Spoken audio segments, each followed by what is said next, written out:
¿Qué pasa ahora en la tipología patrística? Después del tiempo apostólico, la nueva iglesia cristiana se encuentra bajo varias presiones. Los varios grupos herejes, como los gnósticos, por ejemplo, como Marción, quieren deshacerse del Antiguo Testamento. Quieren sencillamente echarlo por fuera completamente. Y la iglesia confronta el problema con los judíos, que les dicen a los cristianos: ustedes dicen que el Antiguo Testamento es escritura, que es revelación de Dios, ¿por qué no lo cumplen? Si la ley dice esto, ¿por qué ustedes no lo hacen? ¿Sí? Y es dentro de este ambiente que va surgiendo una nueva actitud hacia el Antiguo Testamento. Un ejemplo que se puede dar de eso es lo que se conoce como la carta de Bernabé,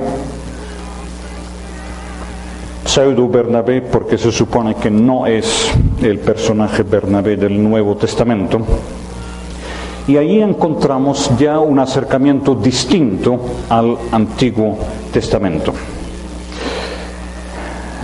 Los cristianos usan los mismos textos del Antiguo Testamento donde Dios denuncia esas prácticas rituales de ellos.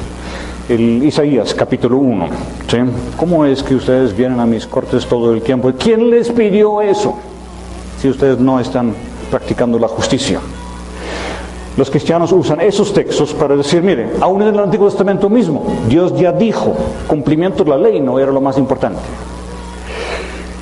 Vemos también que se está diciendo que la ley tiene un sentido profundo, así como la carta de Aristeas, así como Filón. Los cristianos dicen: no es suficiente sencillamente cumplir por cumplir, hay que preguntar por qué es que Dios mandó tal o cual cosa, el porqué de la ley. Y ahora ocurre lo que hemos dicho, una inversión en el uso de la tipología. El texto de Colosenses 2, 16 y 17 ahora se utiliza como un cheque en blanco para decir: todo lo que dice el Antiguo Testamento realmente lo dijo para hablar de Cristo en forma anticipada. Entonces, cuando leemos el Antiguo Testamento, tenemos que encontrar allí cuál es el sentido escondido, cuál es el sentido profundo, el verdadero sentido de la ley. Bernabé es un caso especial porque Bernabé considera de que cuando Moisés rompió las tablas de la ley, que en ese momento se acabó el pacto de Dios con Israel. No es representativo por toda la teología cristiana de aquel entonces, pero entonces Bernabé de entrada argumenta de que realmente Dios ya los abandonó a ustedes para hacer un pacto con nosotros, los cristianos. En general, todavía se toma en serio la historicidad del Antiguo Testamento. Se afirma la autoridad del Antiguo Testamento. Pero ahora el Nuevo Testamento es el criterio, provee los lentes para leer el Antiguo Testamento. Se lee el Antiguo Testamento para encontrar allí el mismo mensaje en forma escondida.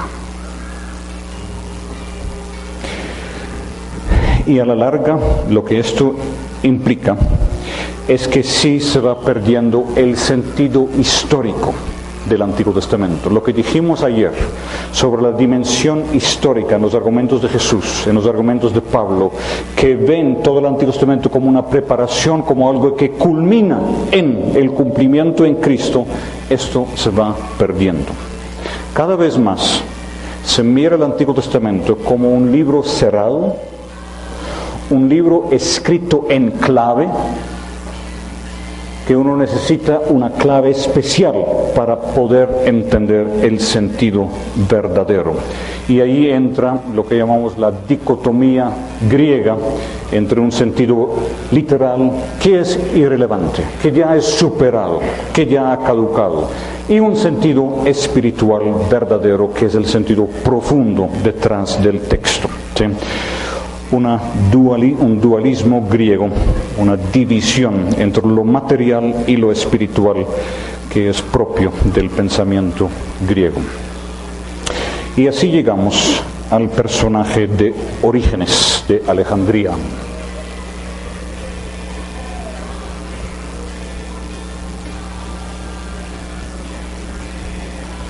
¿Todos tienen papelitos para hacer sus preguntas?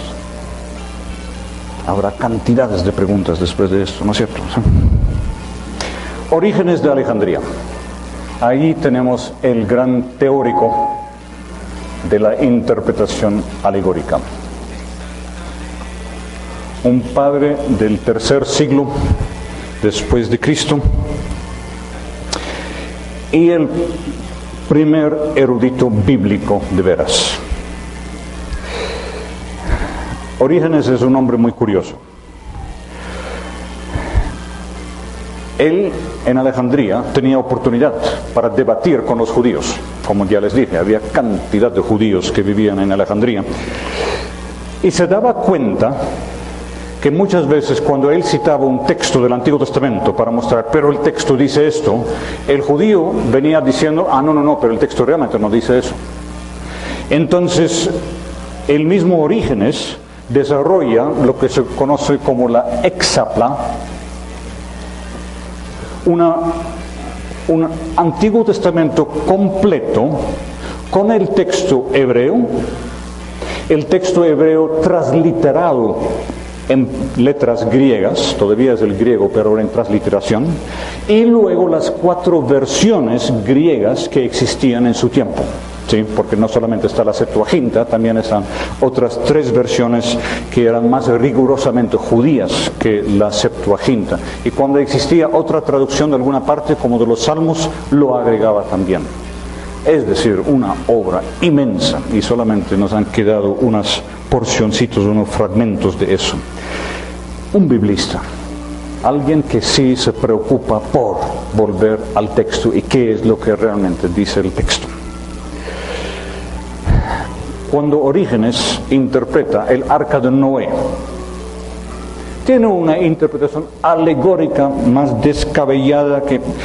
Pero Orígenes está preocupado por demostrar de que las dimensiones del arca son tales de que sí hubieran cabido todos los animales en ese entonces. Quiere mostrar la verdad literal del texto y a la vez le da una interpretación alegórica al pasaje. Al final de su vida se traslada de Alejandría a Palestina y sus últimos años vive en Palestina, y cuando está en Palestina se preocupa por visitar todos los lugares de los sitios bíblicos donde habían ocurrido diferentes eventos que se narran en la Biblia. Él es el gran intérprete alegórico y sin embargo está preocupado por encontrar dónde pasó esto, cómo fue esto, cómo hubieran cabido los animales en el arca, todo eso. Impresionante el hombre. Él se dedica a la exégesis alegórica y es quien nos da las justificaciones más completas de por qué tenemos que recurrir a la interpretación alegórica. La primera justificación: contradicciones en el texto. ¿Sí? Cuando nosotros encontramos cosas en el texto que evidentemente esto aquí contradice lo otro, entonces hay que buscar una explicación alegórica. Para él, muchas veces el sentido literal del texto es ridículo.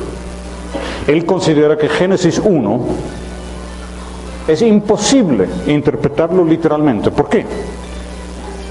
Porque está hablando del día primero, día segundo, día tercero, cuando todavía no hay sol y luna.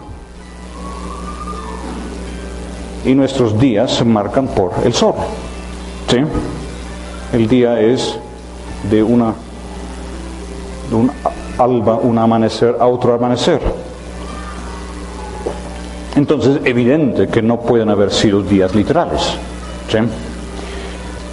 El sentido literal, si no tiene sentido, hay que buscar una interpretación alegórica.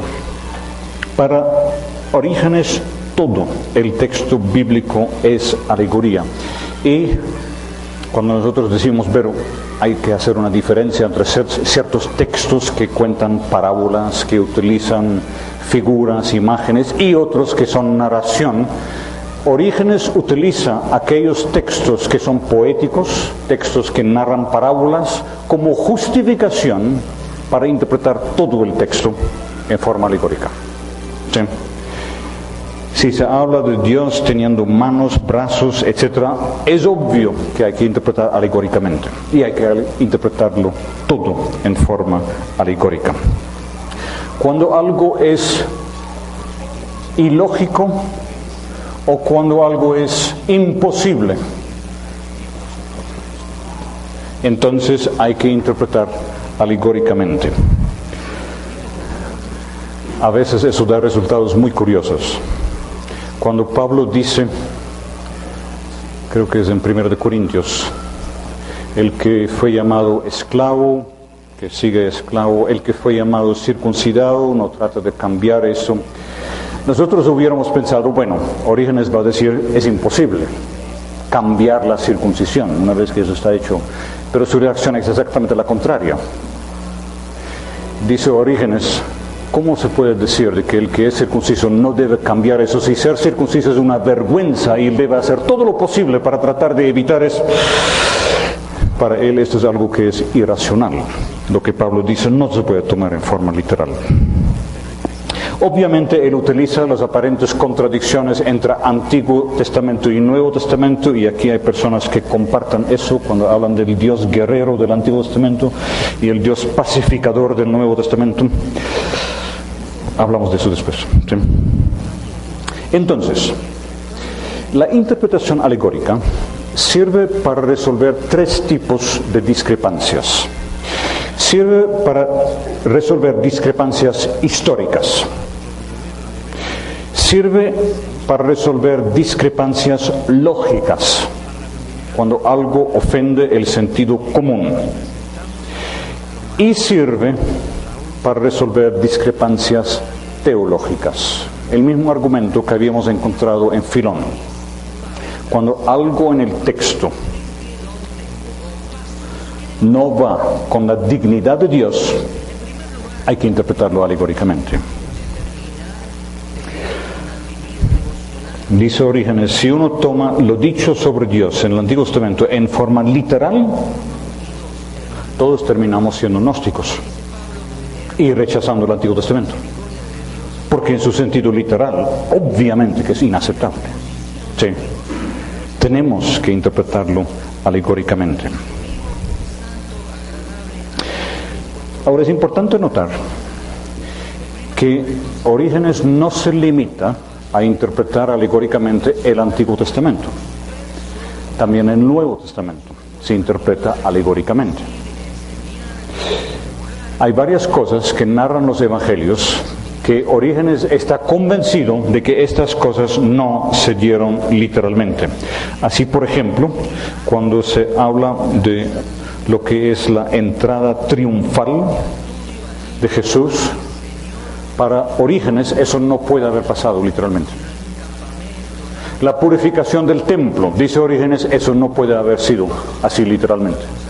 Luego, lo que se está diciendo allí hay que interpretarlo alegóricamente. La entrada triunfal habla más bien de la llegada del Logos al corazón del hombre. La purificación del templo, la purificación que Dios hace en nuestras vidas.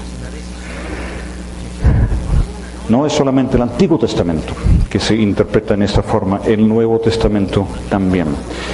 Aquí tenemos más claramente aún que en el caso de Bernabé, el concepto de que la Biblia es un libro escrito en clave. uno tiene que encontrar la clave, la forma de llegar al sentido verdadero. La pregunta que surge, inevitablemente, es, ¿todo eso no termina siendo completamente arbitrario?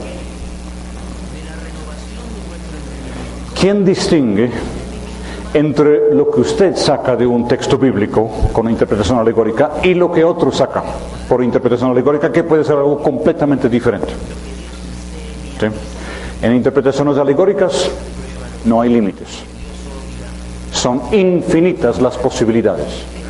Entonces la pregunta que surge es, ¿no es completamente arbitrario? Orígenes dice no. Y él da dos respuestas. La arbitrariedad se evita, por un lado, porque la interpretación de la Escritura es sujeta a la regla de fe. La regla de fe es el resumen de doctrinas que se enseñan en la iglesia, que resumen la teología sana y todo eso. La regla de fe, como la confesión, digamos, el credo apostólico, etc. La regla de fe es el control, es lo que limita la forma como se puede interpretar. Toda interpretación debe ajustarse a la regla de fe. Es interesante que hay algo similar en la interpretación rabínica, donde también entre los rabinos encontramos la idea de que uno no puede sacar interpretaciones de la Torá que caen fuera de lo aceptado hasta ahora. ¿Sí? También, aunque no tienen una regla de fe como tal, tienen un criterio para tratar de limitar las interpretaciones más extrañas. El segundo criterio, como dice él, de que se evita la arbitrariedad, especialmente si uno pregunta, bueno, Orígenes, pero lo que tú estás haciendo con la Escritura no es igual a lo que hacen también los grupos herejes, lo que hacen los gnósticos. Y él dice que la diferencia entre su interpretación y la de los gnósticos es que su interpretación se fundamente en la Biblia toda. Los herejes toman textos aislados para apoyar sus doctrinas, mientras, dice Orígenes, él está usando el texto completo de la Escritura. Interesante, vamos a volver a eso cuando hablamos de la evaluación de este acercamiento a la Escritura. Quiero poner en forma esquemática lo que ocurre cuando nosotros interpretamos un texto bíblico. Con cualquier texto, siempre hay 4 factores que entran allí. Hay un lector. Lo que el lector está leyendo es el texto. Lo que produjo el texto es un autor. Y el texto está hablando de algo. Y el esquema es muy útil para uno ver cómo cambia el énfasis sobre un factor y otro en la historia de la interpretación bíblica. Piensen nomás en usted leer un periódico. ¿Sí? El periódico es el texto que usted tiene por delante. La noticia específica que usted está leyendo tiene un autor. Hay un periodista o un grupo de periodistas que elaboró ese texto que ahora usted está leyendo. Y si se trata de una noticia, entonces tiene un referente. Está hablando de algo, ¿sí? Está informando sobre algo. Por lo general, nosotros dejamos por fuera el lector. Interesante eso, ¿no es cierto? El lector es lo más importante. Lo que escribió el autor en el texto, lo escribió pensando en usted, pensando en cómo iba a acaparar su atención de tal manera que usted siguiera leyendo después del primer párrafo y no dejara la cosa con sencillamente mirar el título y pasar a otra cosa, a ver los deportes en la parte. ¿Qué es lo que ocurre en la interpretación alegórica? En la interpretación alegórica, uno no mira el autor humano del texto, como la parte importante, sino que uno está buscando lo que el autor divino quiso decir en el texto. Y en cuanto a referente, el referente no es ya lo que aparentemente está contando el texto. El referente ahora es el mensaje espiritual, profundo, que está escondido detrás del sentido obvio. Hemos pasado del autor humano a un autor divino. Hemos pasado del referente en cuanto a los eventos que se narran a un mensaje espiritual que está detrás de eso. Cuando los evangelios están hablando de la entrada triunfal, aparentemente están narrando un evento que pasó efectivamente de tal manera. De hecho, están comunicándonos un mensaje espiritual. En el caso de Orígenes, esta distinción entre autor divino y autor humano no es justa. Casi en toda la interpretación alegórica es normal que se hable de qué es lo que el Espíritu Santo nos quiere decir en el texto. Para Orígenes, el sentido espiritual viene del autor humano. Orígenes está convencido que los mismos autores bíblicos pusieron en el texto ese sentido escondido. Cuando nosotros hacemos interpretación alegórica, dice Orígenes, no estamos tratando de encontrar algo distinto al sentido del autor. El autor a propósito disfrazó su mensaje en esta narración que nos da, para retarnos a ir más a fondo y encontrar el sentido más profundo. Este es en el caso de Orígenes. Orígenes dice de que el sentido espiritual del texto proviene del mismo autor humano. Por lo general, en la interpretación alegórica, encontramos que se ve más bien de que detrás del autor humano está el Espíritu de Dios, y el autor humano de pronto ni estaba consciente de lo que estaba diciendo, ni del significado escondido en sus palabras, pero Dios a través de esas palabras estaba queriendo decir esta otra cosa. Muy bien. Este esquema es muy útil para cuando después hablamos también de la crítica bíblica y cómo cambia el énfasis en este esquema. A partir de Orígenes, la interpretación alegórica se impone en toda la iglesia cristiana de ahí en adelante. Hasta el día de hoy, Orígenes sigue siendo autor privilegiado de la iglesia griega ortodoxa, donde la interpretación alegórica sigue siendo el acercamiento normal al texto bíblico. Orígenes está escribiendo en griego, pero vemos de que aún en la iglesia occidental, donde se utiliza más el latín, este es el acercamiento a la Biblia que se va imponiendo. Ayer les comenté cómo Agustín de Hipona, padre más importante de la iglesia occidental, no solo para la iglesia católica, sino aún para los reformadores, Agustín de Hipona no puede aceptar la fe cristiana hasta no encontrar en la interpretación alegórica una forma de superar la ofensa que le causa el Antiguo Testamento. El Antiguo Testamento, en su sentido literal, es una barrera. Él no puede con eso. Pero cuando después, escuchando al señor Ambrosio, obispo de Milán, cuando le escucha a él haciendo interpretaciones alegóricas, ahí se le despeja el camino. Ahora sí tiene una forma en que pueda aceptar la fe cristiana. Sí. Y en Agustín, otra vez, así como en Orígenes, así como en Filón, vemos la importancia del platonismo. Ya en Agustín es el neoplatonismo que está impactando, pero desde la perspectiva platónica, la interpretación alegórica es perfectamente lógica. Hay una diferencia entre lo material, lo visible, lo obvio, que es apenas apariencia, que no es real, y la verdad, la realidad que está detrás de eso y que es invisible, que es espiritual. ¿Sí?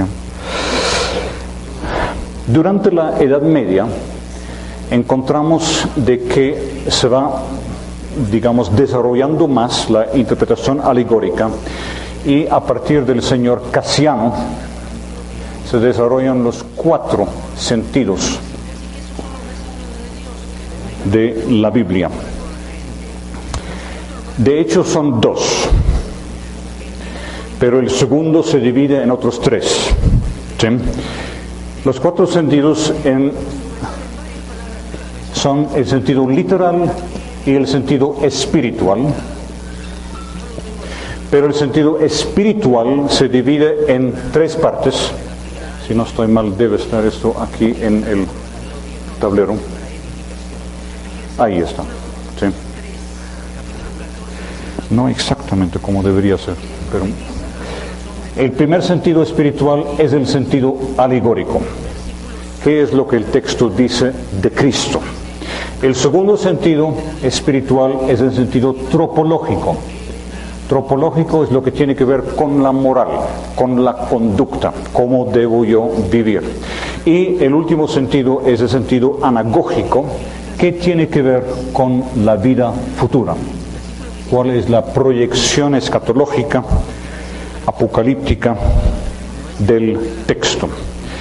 Entonces, estamos acostumbrados a hablar de 4 sentidos, pero de hecho son 2, el literal y el espiritual, y es el espiritual que se divide en otros 3. La mejor introducción a esta metodología de interpretar la Escritura es el comentario de Lutero en los Salmos. Porque Lutero, en su propia vida, hace el traspaso de la perspectiva medieval a una nueva perspectiva que rechaza completamente la interpretación alegórica. En Calvino es desde el principio de su interpretación bíblica que ya ha rechazado toda idea de una interpretación espiritual. Él se fija en qué quiso decir el autor humano. En Lutero uno puede ver el cambio. ¿Sí? Y parte de lo interesante del cambio es que termina, el último comentario de él que tenemos es el comentario en Génesis. Y ahí se ve que el caso Lutero es bien interesante y muy diferente a Calvino. Entonces, noten por favor que aquí el sentido alegórico no se puede usar ya para hablar de todo lo que es el sentido espiritual, porque el sentido alegórico es uno de los 3 sentidos espirituales. ¿Sí? Hay que distinguir entre estos 3. Y, como digo, si ustedes miran el comentario de Lutero en los Salmos, van a encontrar una exposición magistral sobre cómo es que cada texto efectivamente tiene cada uno de estos sentidos. Lutero es impresionante porque no solamente encuentra un sentido por cada uno de estos, sino que luego encuentra otro sentido más profundo para cada uno de estos. Ustedes notaron la forma como logro dar drama a mi exposición aquí. Muy bien. Pero aún antes de Lutero ya se había dado un cambio grande. Y el cambio se da en plena Edad Media, en el siglo XIII. El cambio se da en Tomás de Aquino.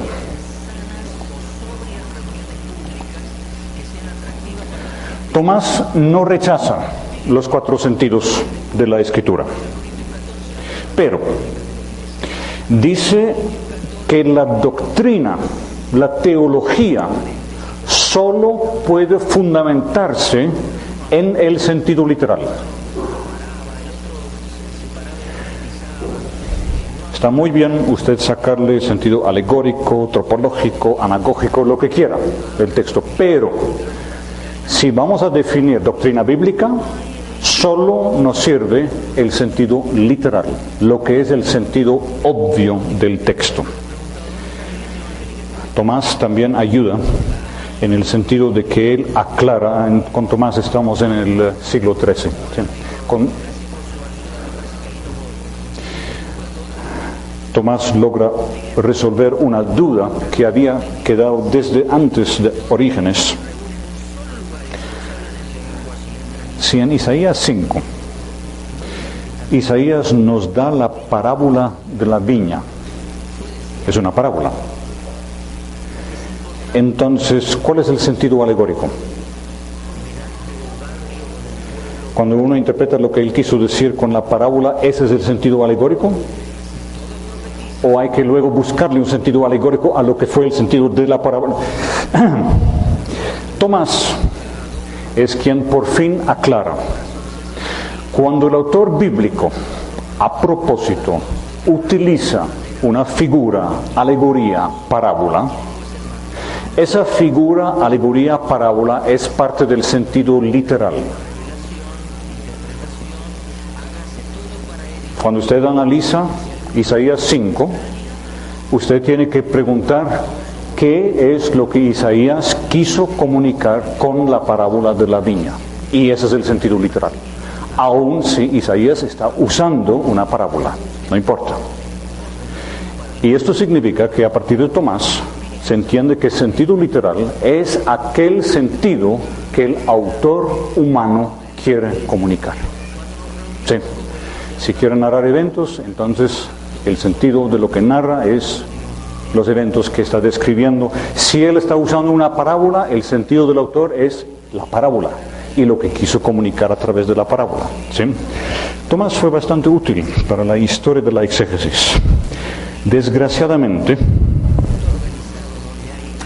hay dos malas noticias que vienen también con Tomás. Les cuento las dos malas noticias y después los dejo para el algo. La razón por este cambio en la interpretación bíblica es que hay un cambio en la filosofía. Hasta el tiempo de Tomás, el filósofo de mayor peso e influencia en la teología cristiana era Platón. Y como dijimos, la interpretación alegórica se ajusta perfectamente a la filosofía platónica. Y con Tomás, el nuevo filósofo preferido de la Iglesia llega a ser Aristóteles. La razón por que Tomás ahora apoya el sentido literal del texto es porque su filosofía es aristotélica. Ha habido un cambio en la filosofía. Para Platón, lo que está a la vista, es decir, el texto bíblico, lo que está a la vista es apariencia, no es verdadero. Hay que ir detrás de eso para encontrar el sentido verdadero. Pero la filosofía de Aristóteles es, en últimas, una filosofía empírica. Lo que está a la vista, lo que vemos, percibimos con los sentidos, es el camino para encontrar la verdad. No es apenas apariencia. La razón por que por fin se impone la interpretación literal como la única interpretación que realmente nos da el sentido verdadero es que hubo un cambio en la filosofía. Esa es la primera mala noticia. La segunda mala noticia es esta. En los 2 siglos antes de Tomás, en el siglo XI, habían surgido las escuelas catedralicias, nuevos centros de formación teológica. Se llaman escuelas catedralicias porque estaban siempre anexas a una catedral, un centro donde había obispo, donde había clero que podía ir formando al clero que estaba en nuevo. De ahí viene el nombre escolástica, de las escuelas de ese tiempo. Y en el siglo XII empiezan las universidades, empezando con la Universidad de París y la Universidad de Padua, de Oxford, etc. Al principio de esa actividad de investigación y de enseñanza teológica, Lo que se hacía en la enseñanza teológica era exponer la Biblia. El profesor de teología era profesor de Biblia. Y en el tiempo de Tomás, no es por causa de él es apenas un fruto de eso, ya se había dado el cambio. En el tiempo de Tomás se ha dado una separación entre la clase de Biblia y la clase de teología. Antes, todo lo que eran preguntas teológicas de por qué es que Dios hizo el mundo en 6 días, si Dios hubiera podido hacerlo todo así, en un momentico. ¿Sí? Preguntas teológicas bien interesantes. Esas eran preguntas que surgían en clase de Biblia. Preguntas sobre la naturaleza de la Trinidad surgían en clase de Biblia, ya no. Todo lo que eran las cuestiones, las preguntas teológicas, ahora pasaban a la clase de teología. Hubo teólogos que se opusieron a esa separación de Biblia y teología, pero en la práctica, en la teología escolástica, uno lo ve, todo el énfasis ahora cae en el razonamiento teológico, donde la exégesis y el apoyo bíblico para la doctrina ya no es de mayor importancia. Es curioso de que en la Reforma, en cierta manera, vemos todavía esa lucha. Lutero, toda su vida, es profesor de Biblia, porque para él, el teólogo, es expositor de la palabra. ¿Sí? Calvino primero escribe su Institución de la Fe Cristiana, su teología básica, y después empieza a publicar sus comentarios bíblicos. Interesante.